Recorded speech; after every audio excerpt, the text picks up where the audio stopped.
주 예수 그리스도 안에서 서로 문안 인사 나누시겠습니다. 반갑습니다. 네, 사랑합니다. 사랑합니다. 그냥 입으로만 하지 마시고 눈과 마음으로 다시 한번 해보십시다. 사랑합니다. 네, 네. 자녀들 다 계시죠? 집에서 자녀들이 서로 저는 딸만 둘이 있는데 서로 사랑하고 막 그러면은 부모가 얼마나 행복한지 아십니까? 근데 시기 질투하면은 굉장히 답답하죠, 여러분.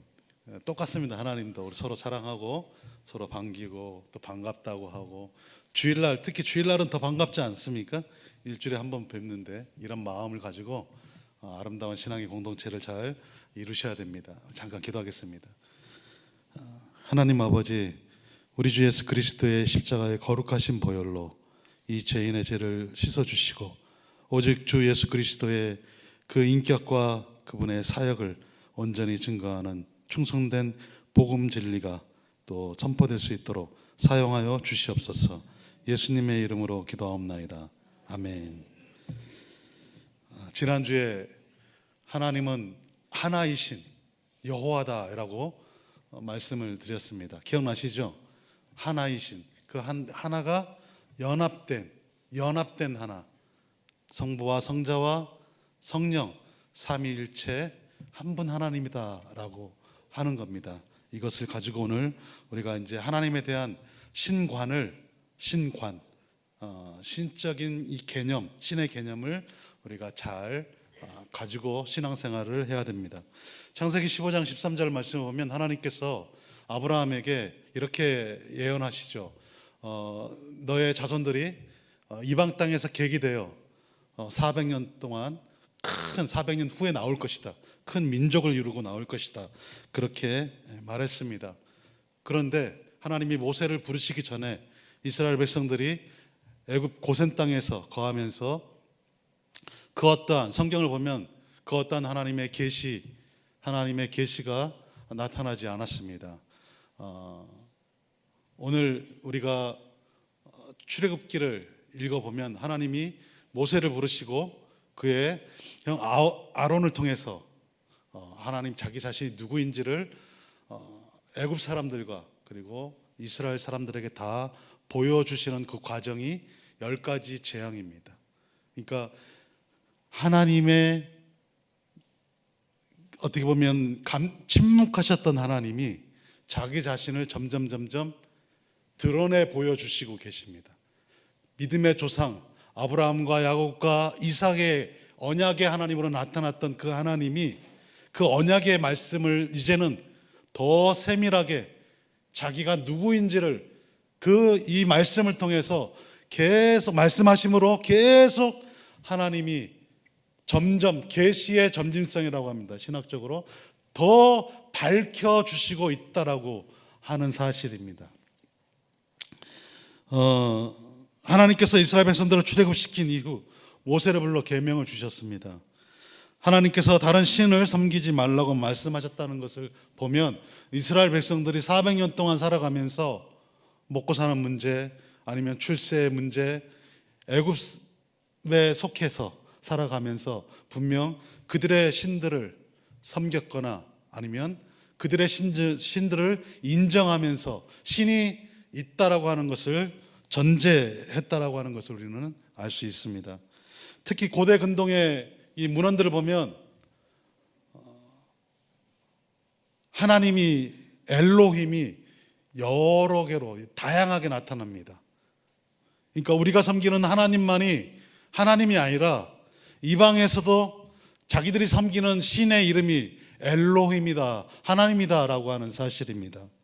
그래서 우리가 가지고 있는 우리가 읽었던 출애굽기 20장에서 나오고 신명기 5장에도 나오는 십계명의 이 첫 번째 계명을 히브리 언어로 이렇게 읽을 수가 있습니다. 정확하게 히브리 언어로 직역을 하면 내 얼굴 앞에서 다른 하나님을 너희 앞에 두어서는 안 된다. 내 앞에서 다른 하나님, 엘로힘, 아헤림, 다른 하나님을 있게 하지 말라. 라고 하는 것이 오늘 우리가 읽었던 다른 신들 두게 하지 말라고 하는 말씀입니다. 왜 하나님께서 이렇게 말씀하냐면은 하나님에 대한 오해, 언약의 하나님, 연합된 삼위일체 하나님에 대한 오해를 사람들은 불러일으키기 때문입니다. 여러분, 남편 앞에서 아내가 다른 남자와 간음해서 역으로 아내 앞에 남편이 다른 여자와 간음해서 그 사람들을 그 앞에 데리고 온다면 여러분 어떻게 되겠습니까? 지금 하나님은 이거를 아주 증오하시는 거죠.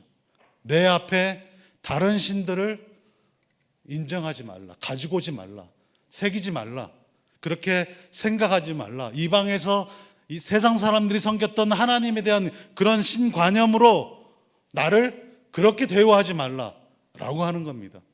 그럼 하나님은 어떻게 우리가 섬기고 어떻게 대우해야 됩니까? 예배를 해야 됩니까? 그것을 오늘 첫 번째 계명에서 말씀해 주는 겁니다. 우리는 하나님께서 이스라엘 백성들을 출애굽시키는 과정에서 왜 10가지 재앙을 꼭 내려야만 했는가라고 우리는 질문해야 됩니다.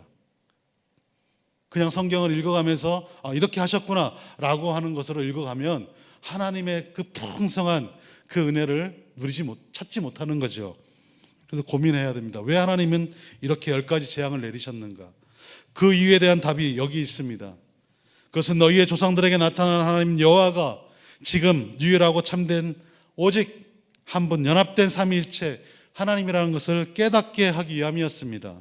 그래서 모세를 통해 애굽의 모든 신들이, 애굽인들이 섬겼던 그 신들이 아무것도 아닌 것을 드러내기 시작한 겁니다. 그래서 출애굽기 7장부터 나오는 7장, 8장, 9장에 나오는 이 모세와 아론을 바로에게 보내면서 10가지 놀라운 이 표징들을 보여주신 이유가 바로 신들, 그들이 섬겼던 신들과 관계가 있습니다. 먼저 나일강 양편에 위치한 길고 협소한 경작지를 제외하면 이집트는 대부분 사막 지역으로 이루어졌습니다. 그렇기 때문에 이집트 사람들은 이 지역에, 사막에 그 어떠한 신도 거주하지 않는다고 생각한 거예요. 생명체가 존재하지 않는다고 생각합니다. 거기에는 오직 독성이 강한 뱀만이 생존할 뿐입니다. 그래서 뱀신이 존재하는 거죠. 하나님은 아론의 지팡이가 이집트의 술사의 지팡이를 삼키게 함으로써 이집트 신들이 갖지 못한 사막에 대한 지배권이 여호와 하나님께 있다고 하는 것을 보여주신 것입니다. 그래서 술사들의 지팡이가 어떤 요술로, 눈속임으로 그 지팡이가 뱀이 된 게 아니라 사탄의 능력으로 그 지팡이가 뱀이 된 겁니다. 사탄도 능력이 있는 존재죠, 여러분. 그래서 우리가 알고 있는 귀신, 무당들이 무당 구술할 때 그 신적인 능력을 가지고 작두에도 올라가지 않습니까? 그런 것들이 있는 거예요. 그 다음에 하나님은 나일강을 피로 변화시킵니다. 이집트의 농업은 건조하고 척박한 땅에서 산출을 내기 때문에 나일강의 범람을 의존했는데 농경의 신으로 하피가 해마다 이 범람을 주관한다고 생각한 거예요. 그래서 하피라고 하는 신을 만들어서 이 나일강이 크게 범람하지 못하도록, 홍수가 크게 일어나지 못하도록 그 하피라고 하는 신에게 제사를 드립니다. 그런데 하나님이 나일강을 피로 다 변화시키죠. 하나님이 거두어지지 않으니까 피가 사라지지 않습니다. 그런 후에 하나님은 개구리 재앙을 일으키죠. 이 개구리 재앙도 이와 동일합니다. 해마다 이집트는 개구리 시즌을 경험합니다. 나일강이 범람할 때, 물이 많을 때 개구리들이 강둑에서 울어댑니다.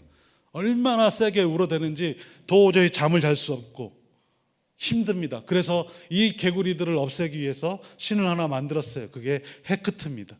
헤크트라고 하는 여신을 만들어서 이 헤크트가 누구를 보호하냐면 악어들을 보호하죠.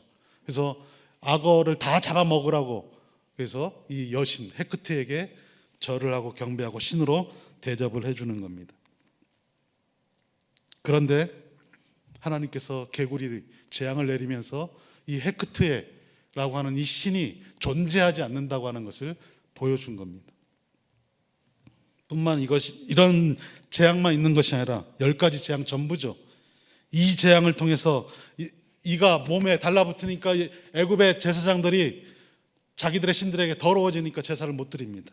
파리를 보냅니다. 하나님께서 이 바알세불의 그 모양이 파리의 모양입니다, 여러분. 그래서 온 애굽 땅에 파리를 들끓게 합니다. 그리고 짐승들에게 특히 송아지 우상, 송아지 아피스라고 하는 송아지 신을 애굽 사람들이 또 섬겼습니다, 여러분. 그리고 티끌 재를 뿌려가지고 이 타이폰이라고 하는 이 신을 또 섬겼는데 악취를 나게 하고 종기가 나게 하고 도저히 걷어지지가 않습니다. 그들이 섬기는 이 신들의 이름을 불러도 하나님께서 거두지 아니하시면 치료가 되지 않는 겁니다. 이제 마지막 9번째 재앙이 있죠. 흑암의 재앙입니다. 태양이 가려지죠. 바로 바로의 아버지라고 불리는 이 라신, 아멘나, 이 태양신이 여러분 어둡게 됩니다. 하나님께서 그 흑암을 거두셔야지만 태양의 빛이 비치는 것을 보여줍니다. 아멘나가 소멸된 겁니다. 이처럼 하나님께서 이스라엘 백성들을 출애굽시킬 때 애굽인들과 이스라엘 모든 백성들에게 큰 재앙을 보여주면서 인간들이 만든 신이나 우상이 하나님 앞에서는 아무것도 아닌 것임을 보여준 것이고, 또한 마지막 장자의 재앙을 통해 하나님만이 인간의 참된 생명의 주인이라는 것을 보여주신 것입니다. 이러한 하나님의 자기 계시를 통해 하나님은 자신이 택한 이스라엘 백성들이 하나인 여호와만을, 삼위일체 하나님만을 섬기기를 원하셨던 겁니다. 유월절을 제정하신 것도 이러한 커다란 의미를 두고 제정하신 거죠. 바로 이제 어린 양의 피로써 그런 이 모형을 통해서 하나님이 신약 시대에 자신의 독생자 아들을 통해서 누구든지 그 아들의 이름을 믿는 자를 구원하신다고 하는 생명의 하나님이라고 하는 것을 보여준 겁니다. 자, 그러면 여러분, 오늘날 우리가 살아가는 이 시대, 애굽인들이 섬기고 있었던 우상신들을 우리는 그 모양으로, 우리는 신으로 여기지 않고 있습니다. 우리는 그렇게 말을 할 수가 있죠. 그리고 사회가 발달하고 과학이 발달하고 학문이 발달하고 진보된 이러한 사회 속에서 송아지가 신이 되고 곰이 신이 되고 악어가 신이 되는 그런 것들을 섬길 수 있는 사람들이 과연 있을까라고 생각을 합니다. 그런데도 여전히 세상 곳곳에는 그러한 신들이 계속 존재를 하고 있습니다. 우리 자신에게 먼저 물어봐야겠습니다. 우리 자신은 과연 하나님 외에 다른 신들을 과연 섬기고 있지 않는가? 그런 형상으로 나타나는 신들을 우리는 섬기고 있지 않다라고 우리는 자신 있게 말할 수 있습니다. 그러나 그렇게 여긴다면 착각입니다. 왜? 사탄은 우리보다 더 지혜롭고 탁월하기 때문에, 능력이 있기 때문에 언제든지 우리를 하나님이 아닌 다른 하나님으로 여호와 하나님을 섬기게 만든다라고 하는 사실입니다. 이제 우리의 전쟁은 형상 있는 것과의 싸우는 전쟁이 아니죠. 바로 영적인 전쟁입니다. 그렇다면 믿음의 성도들에게 있어서 하나님 외에 다른 신들을 섬기는 것이 있습니까? 그것은 무엇이라고 생각합니까? 제1계명에서 하나님께서 우리들에게 지금 요구하시는 것이 있습니다. 1계명은 우리의 예배의 대상이 오직 삼위일체 한 분 하나님이신데, 이 하나님이 누구이신지를 아주 정확하고 분명하게 참된 하나님에 대한 지식을 가지고 하나님을 예배해야 한다고 하는 것을 가르쳐주고 있는 겁니다. 하나님에 대한 참된 지식이 없이 하나님을 예배하는 것, 이것이 바로 다른 하나님을 섬긴다라고 하는 사실입니다. 죄로 타락한 인간은 하나님이라고 하는 신에 대해 언급할 때 항상 눈에 보이는 형상을 가진 신으로 여기고 있습니다. 세상의 모든 신들이 전부 형상을 가지고 있다는 것을 알 수 있습니다. 그런데 하나님은 영이십니다. 인간의 눈으로는 도저히 볼 수 없는 그런 영적 존재이시죠. 그래서 우리가 예배 드릴 때마다 기원을 합니다. 예배의 기원. 하나님은 영이시니 신령과 진정으로 예배할지니라. 그런데 신령, 이거는 영입니다. 하나님은 영이시니 성령과 진리로 예배할지냐 이렇게 고백해야 됩니다. 신령, 마치 예배하는 자가 내가 신령한 사람처럼 나는 예배 드려야겠다 이런 착각을 불러일으키게 만드는 번역이 잘못된 건데, 여러분, 영입니다. 영으로 우리는 예배를 드립니다. 그러므로 구원받은 하나님의 백성들은 하나님이 어떤 분이신지를 바르게 알고 예배해야 합니다. 이렇게 하나님께서 자신만이 예배의 대상이라고 하시는 이유는 스스로 존재하시고 살아계신 분이기 때문입니다. 하나님은 살아계십니다. 그래서 아브라함의 하나님, 이삭의 하나님, 야곱의 하나님이라고 하신 거예요. 조상들 대대로 내려온 그런 하나님의 개념이 아니라 살아계시니까, 아브라함에게도 살아계시니까 아브라함의 하나님이라고 한 거예요. 이삭에게도 살아계신 거니까 이삭의 하나님이라고 합니다. 그리고 야곱에게도 살아계시니까 야곱의 하나님이라고 하는 거예요.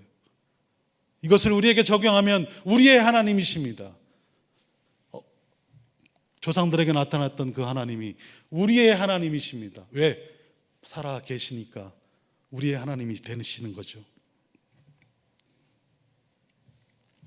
지금부터 우리 모두는 어떻게 하나님을 예배하는지 그 금지사항을 알아야 합니다.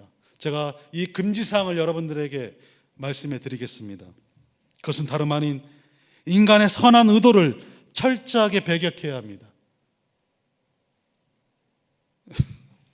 무슨 말인지 여러분 다들 놀란 눈으로 쳐다보시는데, 인간의 좋은 마음을 가지고 하나님을 예배하는 거 여러분 금지해야 됩니다. 선한 의도를 가지고 하나님을 예배해야겠다, 하나님은 이것을 싫어하십니다. 지금 이것이 1계명 안에 들어있습니다.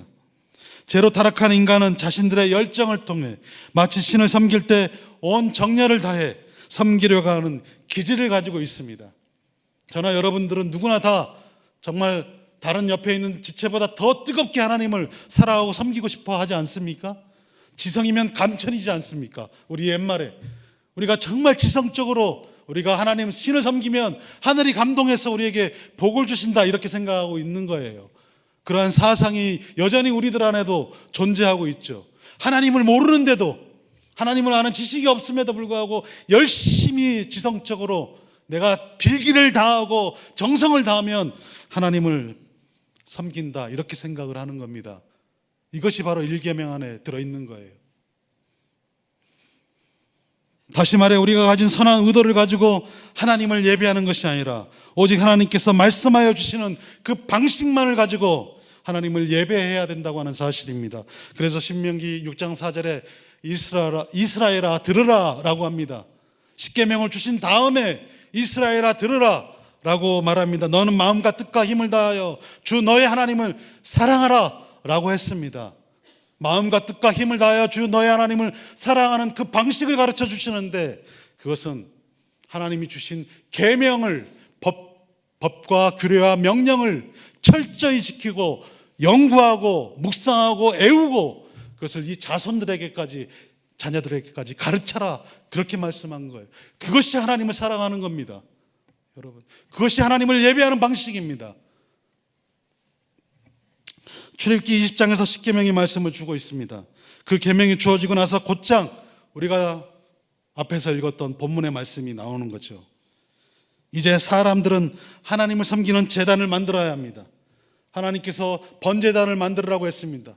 피해 제사를 드리면서 하나님께 공의, 하나님의 진노를 사그라뜨리고 하나님께서 베푸신 그 의를 얻기 위해서 제단을 만들어야 되는데, 하나님은 흙으로, 토단으로 만들으라고 합니다. 토단으로 만들으라고 해요. 그리고 나서 그 토단에 올라가는 계단을 정으로 쫓지 말라고 합니다. 왜 그렇게 명령하십니까? 바로 미신적인 신앙을 양산할까 봐 그래요. 출애굽기 이후에 이 말씀이 주어집니다. 여러분, 이제 이스라엘 백성들은 40년 동안 광야를 지나다닐 겁니다. 성막이 주어지기 전까지는 이 토단이 필요한 겁니다. 토단을 흙으로 만들지 않으면 어떻게 되겠습니까?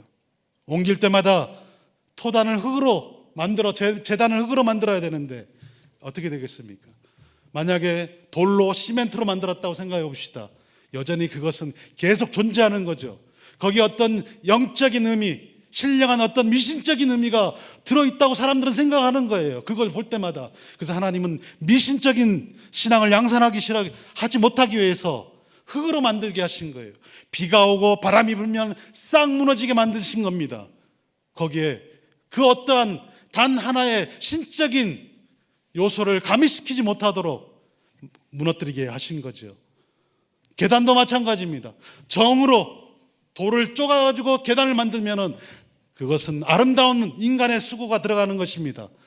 여전히 하나님은 미신적으로 그 계단 돌조차도 여기게 하지 못하게 하기 위해서 그냥 있는 대로 쌓으라고 하신 겁니다. 그 이유가 여기에 있습니다. 철저히 하나님은 자기의 이름에 합당한 영광을 받으시기 위해서 이스라엘 백성들이 하나님이 어떤 분인가를 아는 그 지식을 갖게 하기 위해서 이렇게 말씀하고 있다고 하는 사실입니다. 법궤와 그리고 성막과 성전까지도 나중에는 전부 다 하나님이 전부 다 사라지게 하셨습니다. 여러분, 이 강단이 신령한 것입니까? 이 설교단은 그냥 설교단입니다. 그 이하와 그 이상의 의미가 없어요. 그냥 목사가 나와서 말씀을 전하는 것입니다. 이 자리가 더 거룩합니까? 여러분 앉은 자리보다? 아니죠. 똑같습니다. 이 자리에서는 오직 하나님의 생명의 말씀만이, 그분의 이름만이 선포되는 거기에 더 큰 의미가 있는 겁니다. 이러한 이 미신적인 요소를 다 여러분 빼내야 됩니다. 그러한 것을 가지고 있다면 그것은 하나님의 이름에 합당한 예배로 나오는 것이 아니다라고 하는 사실입니다. 창세기부터 이러한 하나님을 인간의 선한 의도를 가지고 섬기려 한 모습들이 드러나기 시작하였습니다. 가인이 그렇게 하였죠. 자신의 농산물을 수고한 수확물을 하나님 최고의 것을 하나님 앞에 드렸습니다. 그런데 하나님이 안 받았습니다. 왜? 하나님이 정한 제사 방식이 있었던 거예요. 그때부터 하나님은 피해 제사를 원하셨던 겁니다. 아론이 광야에서 이스라엘 백성들이 모세가 호렙산에서 40주야로 기도할 때 사라졌을 때 이스라엘 백성들이 불평하고 자기들에게 하나님을 보여달라고 했습니다. 아론은 선한 의도를 가지고 하나님을 만들었죠. 금덩어리를 불에 던지니까 송아지가 나온 게 아니에요. 정교하게, 아주 정교하게 송아지를 만들었습니다. 그게 아피스, 시인입니다. 이게 하나님이라고 보여준 거예요. 여러분, 사울도 마찬가지입니다. 전부 죽여라고 했습니다. 그런데 소와 양을 하나님 앞에 제사 드린다고, 얼마나 좋은 의도입니까? 하나님 앞에 제사 좋은 것을 가지고 드린다고 했어요. 하나님은 큰 제약으로 여겼습니다. 신약에서도 여러분, 제자들이 예수님을 얼마나 사랑했습니까? 예수님을 사랑하는 방식, 예수님이 잡히시는 그날 밤에 베드로가 칼을 빼어가지고 말고의 길을 잘랐습니다. 자기에게는 선한 의도가 있었던 거죠. 예수님을 섬기려고 하는 선한 의도. 그러나 그 선한 의도는 하나님 나라의 방식이 아니었습니다. 하나님이 기뻐하는 모습이 아닙니다. 이뿐이겠습니까? 여러분, 중세시대 로마 교회가 극도로 타락할 때, 로마 교회가 우상의 종교가 되었을 때 교황은 배움이 적은 일반 성도들을 위해 아주 선한 의도로 하나님을 보여주기를 원했습니다. 성경이 라틴어로 기록되어 있으니까 사제들만 봅니다. 그리고 성경은 너무 비쌌습니다. 일반 백성들이 하나님을 만나고 하나님을 보기를 원해서 예수님이 이렇게 생겼다라고 해서 그림을 그리기 시작했습니다. 이것을 보고 예배하라, 이것을 보고 그 밑에서 기도하라. 여러분, 좋은 의도로 했지만은 결국 하나님을 우상으로, 미신으로, 다른 하나님을 만들어 섬기게 한 것입니다. 여호와 하나님은 인간의 편리를 위해 존재하는 분이 아닙니다. 이미 여호와께서 자신을 계시하시면서 나는 스스로 있는 자다라고 말씀합니다. 사람의 필요에 따라 존재하거나 그 어떤 다른 원인에 의해 존재하지 않습니다. 자신 홀로 영존하시는 분이십니다. 이러한 하나님을 일종의 피조물처럼 우리 생각에 맞춰가지고 하나님을 생각하고 하나님을 이야기하고 말해서는 안 됩니다. 여러분, 요즘은 유튜브나 이런 데서 강의하는 물론 훌륭하신 분들도 계시더라고요. 보니까 사람들마다 하나님에 대한 개념들이 너무나 다 다릅니다. 우리는 성경을 통해서 오직 하나님이 말씀하신 이 하나님을 우리는 알고 믿고 섬겨야 되는데 다 달라요. 여러분, 왜 이런 현상이 생깁니까? 자기가 만난 하나님만을 주장하니까 그래요. 자기가 만난 하나님. 그래서 그것을 간증하고 이야기하고 막 주장합니다. 저에게 오셨던 하나님의 그 은혜가 여러분들에게 찾아가서 만나주신 하나님의 은혜하고 같을 때도 있겠지만은 다르죠.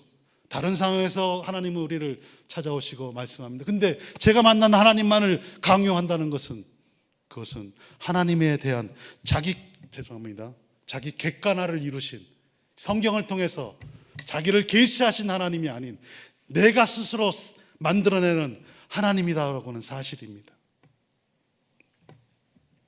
우리는 종종 이런 얘기를 합니다. 당신이 하나님을 사랑하기만 한다면 교리나 신학 따위는 필요 없습니다. 마치 참으로 신앙이 좋은 것처럼 이렇게 말하죠. 하지만 이러한 개인의 체험적인 신앙을 근거로 종교적인 주장을 하는 것은 하나님 자기 계시인 이 성경을 무시하는 행동입니다. 이와 같은 개인적 체험주의는 우상숭배의 위험에 노출됩니다. 19세기에서 20세기에 등장한 이러한 감성주의 신학은 사랑의 하나님을 주장하면서 새로운 신을 만들어냈는데 그것은 하나님의 변함없는 관심이 우리를 어떠한 상황에서도 사랑한다고 하는 겁니다. 물론 맞는 말씀입니다. 그래서 어떠한 사람들도 다 사랑하는 거예요. 지옥도 없습니다. 오직 천국만 있고 더 좋은 것만 존재하는 거죠. 하나님은 그러한 악한 하나님이 아니다. 우리 감정에 따라서 하나님이 그렇게 재단하기 시작했습니다. 사랑 안에서, 하나님의 사랑 안에서 모든 종교가 다 하나님을 만나는 길로 가는 것이다. 종교다원주의를 주창하게 된 겁니다. 이런 것들을 신학자와 목회자들이 가르쳤습니다. 그래서 동성애도 인정하고 그런 동성애를 주장하는 목사들을 마치 사랑이 많은 목사라고 여기고 있습니다. 오늘 첫 번째 이 계명에 들어있는 의미는 하나님을 잘못 인식하며 섬기는 죄를 짓지 말라고 하는 겁니다. 서문에서 하나님은 언약의 하나님으로 나타났습니다. 그런데 사람들이 하나님을 자신들의 편리에 의해 스스로 하나님에 대해 이렇게 저렇게 생각하면서 말하고 그렇게 믿고 있습니다. 인간의 좋은 생각들이나 사상들을 가지고, 인간의 합리적인 판단을 가지고 하나님은 이런 분일 거야, 우리 기준으로 그렇게 합리성을 추구합니다. 이것이 바로 이신론입니다. 하나님은 나에게 가장 좋은 것을 항상 대우하셔, 우리들에게 언제나 좋은 것으로 대우하셔. 이신론에 빠져 있는 거죠. 그런 하나님으로 재단해 놓았습니다. 여러분, 왜 이렇게 근세기 들어서 이런 신학적인 타락이 이루어졌습니까? 그것은 1, 2차 세계대전 때문에 그렇습니다. 1, 2차 세계대전이 일어나서 사람들은 충격을 받았어요. 세계대전을 통해서 사람들은, 수많은 사람들이 죽었습니다. 특히 유럽에서 그랬죠. 1차, 2차 세계대전이 다 유럽에서 일어났습니다. 하나님을 섬긴다고 하는 사람들이 전쟁을 일으켜서 수백만, 수천만의 사람이 죽었습니다. 하나님이 정말 계시는가? 하나님이 안 계신다고 생각하기 시작한 겁니다. 하나님이 이 세상에 내재하지 않는다고 생각한 거예요. 하나님은 어디에만 계시냐? 이 세상을 초월해가지고 저 다른 세계에만 계시는 하나님이다, 이렇게 생각을 하기 시작한 겁니다. 그래서 등장한 신학이 초월주의 신학입니다.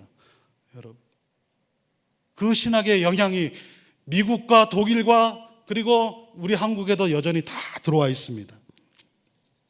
그러므로 이 계명은 나머지 전체 계명을 이끄는 첫 번째 계명이 되는 겁니다. 하나님에 대한 참된 지식을 알지 못하면 나머지 계명은 다 무너집니다.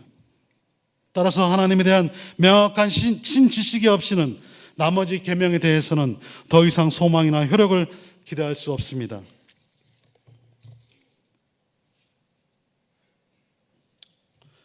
사랑하는 성도 여러분, 우리는 얼마나 하나님만을 알기를 원하고 있습니까?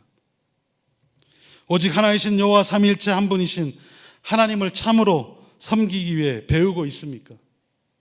하나님에 대한 참된 지식이 있어야 하나님을 바르게 섬길 수 있다는 것을 안다면 우리는 하나님의 말씀을 배우기를 갈망해야 됩니다.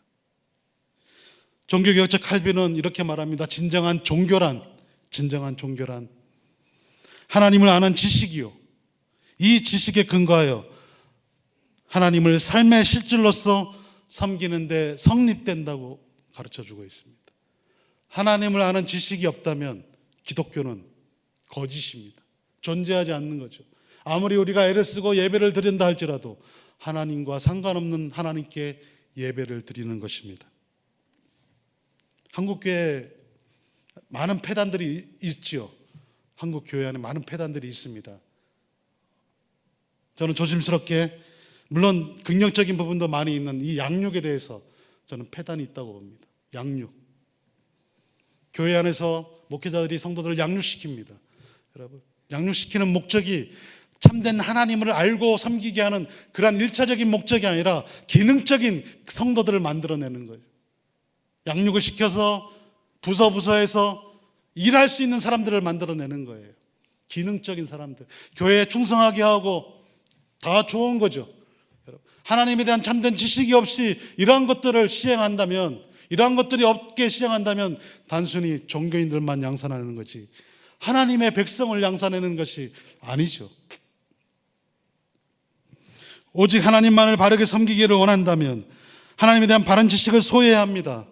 우리가 섬기는 하나님은 삼위일체 한 분 하나님입니다. 성부와 성자 성령 삼위 한 분께서 우리 예배를 받으시고 또 찬양을 받으시고 기도를 받으시고 우리에게 응답하시는 분이십니다. 어떤 한 위만 이 예배의 대상자가 아닙니다. 똑같은 능력과 권능과 존귀를 다 삼위가 다 받으십니다. 구원받은 하나님의 자녀들은 오직 하나님의 말씀에 의해 하나님을 섬겨야 합니다. 사도 바울은 고린도 교인들에게 오직 기록된 말씀 밖으로 넘어가지 말고 하나님을 바르게 섬겨라고 그렇게 가르쳐주고 있습니다. 기록된 성경에 계시된 하나님만이 우리가 예배하는 참된 하나님이라는 사실을 믿으시기 바랍니다. 우리가 하나님을 바르게 섬기기 위해서는 우리의 합리적인 판단과 선한 의도를 멀리하고 오직 하나님께서 주신 성경을 통해 하나님을 바르게 배우고 섬겨야 할 것입니다. 주 예수 그리스도의 몸된 교회에 속한 모든 성도들이 하나님에 대하여 바르게 배우고 섬겨 오직 살아계신 하나님께만 영광을 돌려야 하겠습니다. 우리 북문교회 모든 성도들에게 이처럼 하나님에 대한 바른 신지식이 충만해지시기를 우리 주 예수 그리스도의 이름으로 축복합니다. 기도하겠습니다. 하나님 아버지 감사드립니다. 우리가 하나님을 마치 아는 것처럼 말하고 하나님을 만난 것처럼 말하고 그래서 다른 지체들에게 내가 더 뛰어난 신앙인 것처럼 말하는 그런 죄악들을 범했습니다. 그러나 계시된 성경의 말씀을 통해 계시하여 주시는 하나님을 우리가 언급하지 않고서는 하나님을 바르게 예배할 수 없고 하나님의 은혜를 또 말할 수가 없다고 하는 이 놀라운 가르침을 잘 배워서 하나님을 알아가기에 더욱더 열망하는 주의 백성들이 되게 도와 주시옵소서. 예수님의 이름으로 감사하며 기도합니다. 아멘. 우리가 하나님을 알되 힘써 알고 여호와를 알되 온전히 알아가는 주의 거룩한 백성들이 되게 하여 주시옵소서.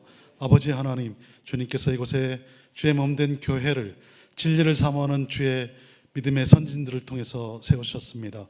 아버지, 이곳에서 주의 복음의 진리가 끊임없이 일어나게 하시고 정말 그리하여 이 전주 지역에 하나님의 그 놀라운 구원의 역사가 강력하게 일어나는 주님의 몸된 교회로 쓰임받을 수 있도록 복을 내려 주시옵소서. 주님 앞에 귀한 예물을 드리는 손길들을 축복하시고 이 예물이 정말 복음을 위해서 헌신하는 주의 종들과 그리고 우리 사랑하는 주일학교 어린 자녀들과 청년들을 위해서 정말 과감하게 귀하게 쓰임받을 수 있도록 축복하여 주시옵소서. 가난하고 힘들고 어렵고 고난 가운데 있는 지체들에게도 귀한 구제로 또 사용될 수 있는 귀한 예물이 될 수 있도록 축복하여 주시고 드리는 손길들마다 하나님 복의 복을 더하여 주시옵소서. 가정을 이루고 새로운 출발을 아버지 또 계획하는 믿음의 형제가 있습니다. 주님, 그 사랑하는 형제의 삶을 축복하시고 믿음의 선한 가정을 잘 이루고 나아갈 수 있도록 복을 내려 주시옵소서. 감사를 드리며 우리 주 예수 그리스도의 이름으로 기도하옵나이다. 아멘. 여호와는 내게 복을 주시고 너를 지키시기를 원하며 여호와는 그 얼굴을 내게 비추사 은혜 베푸시기를 원하며 여호와는 그 얼굴을 내게로 향하여 드사 평강 주시기를 원하노라. 아멘.